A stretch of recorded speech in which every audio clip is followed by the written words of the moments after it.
জুলাইয়ের গণঅভ্যুত্থানের সময় সংগঠিত মানবতাবিরোধী অপরাধের ঘটনায় ক্ষমতাচ্যুত প্রধানমন্ত্রী শেখ হাসিনা সহ ৩ আসামির বিরুদ্ধে করা মামলার রায়কে কেন্দ্র করে পুরো রাজধানী জুড়ে নিরাপত্তা ব্যবস্থা জোরদার করা হয়েছে। পাশাপাশি চেকপোস্টের সংখ্যাও বাড়ানো হয়েছে।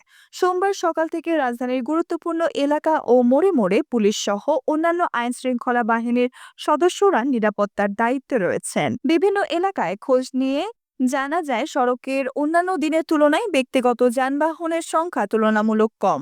রায়কে ঘিরে গত কয়েকদিন বিভিন্ন এলাকায় ককটেল বিস্ফোরণ ও বাসে অগ্নিকাণ্ডের ঘটনা হয়। নাশকতার সংখ্যায় সাধারণ মানুষের মধ্যে উদ্বেগ কাজ করছে। রায় ঘোষণাকে কেন্দ্র করে রাজধানী সহ দেশের গুরুত্বপূর্ণ স্থানে সতর্কতা অবস্থানে রয়েছে আইনশৃঙ্খলা বাহিনীর সদস্যরা। হাইকোর্ট ও ট্রাইব্যুনাল এলাকায় নেওয়া হয়েছে ব্যাপক নিরাপত্তা।